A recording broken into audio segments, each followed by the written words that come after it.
Hello dear students and welcome to my YouTube channel. आज की इस वीडियो के अंदर हम डीएनए एज हेरिडिटी मटेरियल को डिस्कस करेंगे। यानी ये बात कैसे प्रूव हुई कि डीएनए जो है वही हेरिडिटी मटेरियल है जो कैरेक्टरिस्टिक्स को पेरेंट से बच्चों में मुंतकिल करता है। डेफिनेटली कोई भी बात को प्रूव करने के लिए, किसी चीज़ का सबूत देने के लिए साइंटिफिक मेथड में उस पर एक्सपेरिमेंट करने पड़ते हैं, और एक्सपेरिमेंट के बाद अगर वो बात प्रूव होती है, ट्रू होती है, तो तभी वो कोई लॉ बनता है। तो यहां कहा गया कि डीएनए एज हेरिडिटरी मटेरियल है। हेरिडिटरी मटेरियल का मतलब होता है कि ये जो खुसूसियात होती हैं वो वालिदैन से बच्चों में मुंतकिल करता है। So let discuss the DNA as hereditary material, और इसमें हम उन तमाम लोगों के काम को चेक करेंगे जिन्होंने ये बात प्रूव की कि डीएनए हेरिडिटरी मटेरियल है। Chromosomes are made up of DNA and protein. Chromosomes जो होते हैं सेल के न्यूक्लियस के अंदर, वो बने होते हैं दो चीजों से। 50% उसमें प्रोटीन होती है और 50% उसमें डीएनए मौजूद होता है। अब different scientist have conducted experiments to prove that DNA is the hereditary materials which transfer character from parent to offspring. बहुत सारे जो साइंटिस्ट थे उन्होंने अपने अपने तौर पर एक्सपेरिमेंट कंडक्ट किए, इसके ऊपर काफी काम किया, और करने के बाद ये बात प्रूव करने की कोशिश की कि क्रोमोसोम्स के ऊपर जो प्रोटीन होती हैं वो नहीं, बल्कि उसके अंदर जो डीएनए पार्ट है वो ट्रांसफर करता है कैरेक्टर को पेरेंट से बच्चों में, लिहाजा वो हेरिडिटरी मटेरियल है। किसने इस पर सबसे पहले काम किया? Different experiments following were the most common experiments by different peoples. Let's discuss them one by one. First of all is Griffith experiment. सबसे पहले 1928 के अंदर ग्रिफिथ ने एक्सपेरिमेंट कंडक्ट किए। किसके ऊपर? बैक्टीरिया के ऊपर, जो कि नमूनिया काज करता है। pneumococcal इसे कहते हैं या नमूनोकोकस कहते हैं। किसमें? माउस में। ये इंसान में भी तकरीबन यही नमूनिया काज करता है। He used two type of bacteria. अच्छा, ये जो नमूनिया का बैक्टीरिया है इसकी दो टाइप्स होती है। एक होती है स्मूथ टाइप, एक होती है रफ टाइप। जो रफ टाइप है वो वॉरलेंट नहीं है, क्योंकि उसके ऊपर उसका जो एनवेलप होता है वो नहीं होता। यानी उसके ऊपर उसका एनवेलप नहीं ना होने की वजह से वो वॉरलेंट नहीं होती, पैथोजेनिक नहीं होती, वो ट्यूबरक्लोसिस की बीमारी पैदा नहीं कर सकता। लेकिन इसकी जो एस टाइप है, स्मूथ टाइप है, स्मूथ इसलिए होती है कि उसके ऊपर एनवेलप पाया जाता है, और एनवेलप की वजह से वो ज्यादा खतरनाक और पैथोजेनिक हो जाती है, और वो ये डिजीज काज कर सकती है, नमूनिया। इस मकसद के लिए उसने जो है वो कुछ एक्सपेरिमेंट कंडक्टेड किए, और उस एक्सपेरिमेंट के अंदर पहले एक्सपेरिमेंट में उसने क्या किया कि उसने आर टाइप ऑफ जो नमूनोकोकस बैक्टीरिया था, यानी टीबी काज करने वाला जो बैक्टीरिया था, उसकी आर टाइप को सबसे पहले उसने क्या किया, he injected the R type bacteria in a mouse. एक माइस के अंदर, एक चूहे के अंदर उसने आर टाइप को इंजेक्ट किया एंड ऑब्जर्व द रिजल्ट्स। उसके बाद जब वो रिजल्ट ऑब्जर्व करने लगा कि उसके अंदर कोई सिम्टम जाहिर हो रही है, no disease symptoms appear in the mouse and it remain alive. Mouse में कोई तब्दीली ना आई, कोई बीमारी सामने ना आई, और वो जिंदा रहा। फिर उसने दूसरा एक्सपेरिमेंट किया।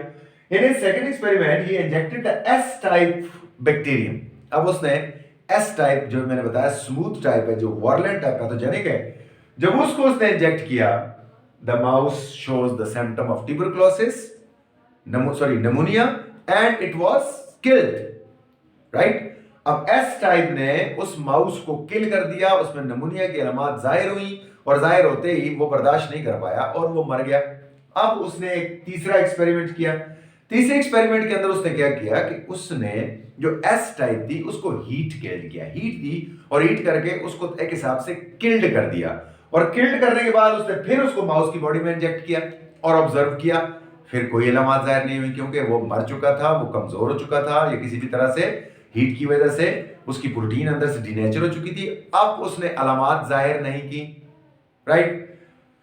फिर उसने चौथा एक्सपेरिमेंट कंडक्ट किया, उसकी तसल्ली नहीं हुई। चौथे एक्सपेरिमेंट के अंदर उसने क्या किया कि उसने आर टाइप को जिंदा और एस हीट किल्ड टाइप दोनों को मिक्स करके, समझ लीजिए आर टाइप जिंदा है, आर टाइप जो है वो अलाइव है, जिंदा है, और ये एस टाइप है जो कि हीट किल्ड है, उसने मार दिया। इन दोनों को मिलाकर उसने माउस की बॉडी में इंजेक्ट किया। तो वो बड़ा हैरान हुआ रिजल्ट देखकर, क्योंकि माउस के अंदर नमूनिया की अलामत जाहिर हुई और माउस मर गया। उसने कहा ये कैसे हुआ? इस बात ने उसको बड़ा पजल कर दिया। यार एस टाइप जो है वो किल्ड थी, कोई मुर्दा चीज जिंदा तो हो नहीं सकती, ठीक है। आर टाइप जो है ये नॉन वॉयलेंट है, ये तो बीमारी पैदा ही नहीं करता, तो फिर माउस किस चीज से मर गया? अब उस मकसद के लिए उसने माउस का जो ब्लड था ना उसकी ऑब्जर्वेशन की, तो उसको उस ब्लड के अंदर एस टाइप लाइव बैक्टीरिया मिले। एस टाइप जो कि उसने किल करके डाले थे वो उसको लाइव मिले, जिंदा हालत में मिले। तो वो बड़ा हैरान हुआ। तो फिर उसने एक कंक्लूजन दिया कि जो आर टाइप लाइव बैक्टीरिया था उसने डेड एस टाइप बैक्टीरिया के डीएनए को अपने अंदर खींच लिया, ट्रांसफॉर्म कर दिया। इस तरह वो चेंज हो गया और वो नॉन पैथोजेनिक से एस टाइप पैथोजेनिक में बदल गया। और इस तरह उसने कहा कि ये डीएनए वो चीज है जो उसका मटेरियल है। उसने आर टाइप जो था उसने एस टाइप के अंदर से कुछ मटेरियल खींचा और उससे वो ट्रांसफॉर्म हो गया, वो चेंज हो गया, वो वॉयलेंट हो गया। और इसी को उसने कंक्लूजन कहा कि आर टाइप बैक्टीरिया ट्रांसफॉर्म यानी चेंज गॉट डीएनए और protein from the S type and become pathogenic. ये इसकी कंक्लूजन थी। इसका काम यहीं तक खत्म हो जाता है। Later on Avery, MacLeod and McCarty, तीन और साइंटिस्ट है जिसने इस काम को आगे ले लिया और इसके ऊपर उन्होंने मजीद एक्सपेरिमेंट किए।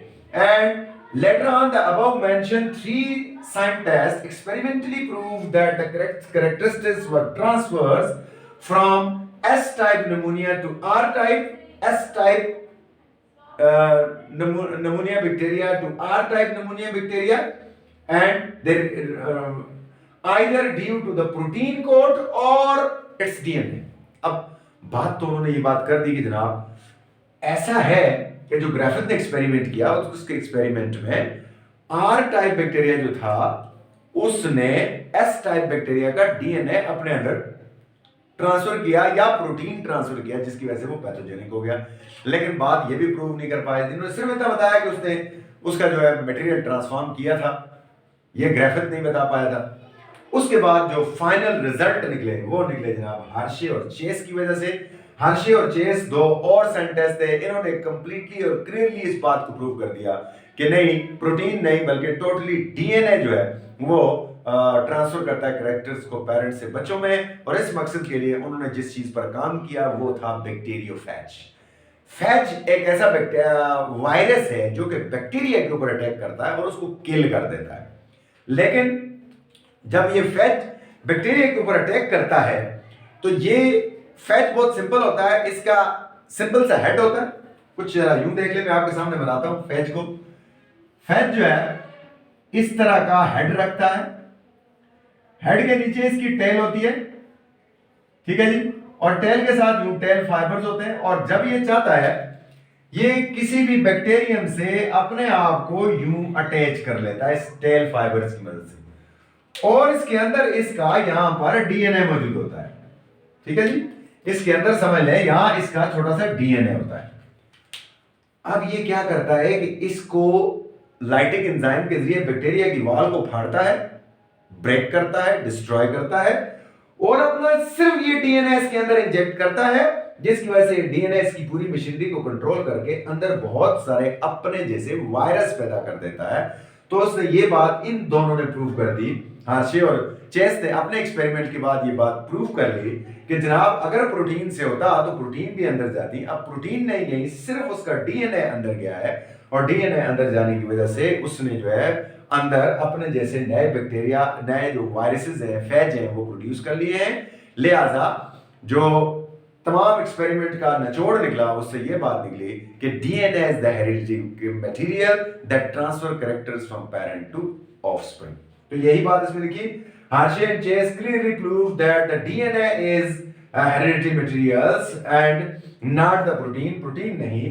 And they conducted their experiment on bacteriophage, a virus that attacked on bacteria that contain DNA inside a protein code. When this virus infects the bacteria, E. coli, it only transfers its DNA into the body of host and protein does not enter. Protein remain outside, and which proves that which produces the new viruses in the body of host, and these new viruses are produced due to only DNA. So this clearly proves that DNA is the hereditary material, not the protein. तो ये सारी जो 2-3 experiments थे ये बड़े अहम हैं, paper में आते हैं, बोर्ड के पेपर में अक्सर पूछे जाते हैं इनके ऊपर सवाल, और आगे ईटा एनएमडी कैट के ऊपर भी इससे कुछ क्वेश्चन आ सकते हैं। तो जनाब आगे चलते हैं। एनएमडी कैट ईटा के एमसीक्यूज जो हमारे पास टोटल न्यूक्लिक एसिड से आ रहे हैं, पूरे न्यूक्लिक एसिड के ऊपर मैंने ये लिखे हैं क्योंकि सारे लेक्चरों में ये मिस हो रहे थे। Guanine always pair with cytosine by dash hydrogen bond, यानी guanine और cytosine जो आपस में हाइड्रोजन बॉन्डिंग करती है, मैंने आपको पहले बताया था 3 हाइड्रोजन बॉन्ड होते हैं इनके दरमियान, G और C के दरमियान 3 हाइड्रोजन बॉन्ड पाए जाते हैं। तो उसका जवाब है जनाब इनके दरमियान 3 हाइड्रोजन बॉन्ड पाए जाते हैं। DNA molecule is stabilized by dash. DNA molecule को कौन स्टेबलाइज करता है? हाइड्रोजन बॉन्ड जो उसके दरमियान होते हैं वो उनको स्टेबलाइज करते हैं, आपस में पकड़ के रखते हैं। The two strands of DNA are held together by, दोनों स्ट्रैंड ऑफ डीएनए को आपस में बांध के रखते हैं। दो किस्म के बॉन्ड होते हैं, हाइड्रोजन बॉन्ड और हाइड्रोफोबिक इंटरेक्शंस बॉन्ड होती हैं इसके बीच में। हाइड्रोफोबिक इंटरेक्शंस होती हैं वो इनको बांध के रखती हैं जिससे डीएनए मॉलिक्यूल स्टेबल रहता है। उसके बाद है ना sugar phosphate chain has the direction. Sugar phosphate की जो चेन होती है उसकी डायरेक्शन क्या होती है? हमेशा 5 to 3 डायरेक्शन होती है, वो 5 to 3 डायरेक्शन बन रही होती है। उसके बाद है pyrimidines and purine exist in. Pyrimidine और प्यूरीन जो है ये किस तरह एग्जिस्ट करते हैं? तो ये करते हैं जनाब ऑटोमेरिक पेयर्स की सूरत में, ऑटोमेटेड पेयर की सूरत में। ठीक है जनाब, ऑटोमेरिक पेयर्स की सूरत में ये एग्जिस्ट करते हैं। Nucleic acid were firstly discovered in dash cells, तो ये यूकैरियोटिक सेलों में पहली बार जो है वो डिस्कवर हुआ था nucleic acid. The most oxidized states of purine is, purine की मोस्ट ऑक्सीडाइज्ड स्टेट बर्ड्स वगैरह के अंदर मिलती है, जिसे यूरिक एसिड कहते हैं। जो बर्ड्स का यूरिक फीसेस निकलते हैं उसमें यूरिक एसिड बड़ी मिकदार में होता है, तो ये बहुत स्टेबल फॉर्म होती है प्यूरीन की। अब यहां पर एक केस दिया गया है कि 5 एंड टू 3 एंड की बात करें तो ATGC यानी एडेनिन, थायमिन, गुआनिन, साइटोसिन एक सीक्वेंस है। It will be complementary to, अगर इसी दूसरे स्ट्रैंड के ऊपर 5 to 3 देखा जाए तो क्या होगा? हमें पता है कि A का अपोजिट T होता है, T का अपोजिट A होता है, G का C होता है, C का A होता है। तो इसके उलट हमारे पास आ जाएगा TAGC will be the complementary to this one from 5 to 3 end। ठीक है जी, आई होप आपके लिए फायदेमंद साबित होगा इंशाल्लाह, और आपको इससे आपके इम्तिहान में तैयारी के लिए काफ़ी फ़ायदा मिलेगा। थैंक यू, अपना ख्याल रखिएगा, अल्लाह हाफिज़।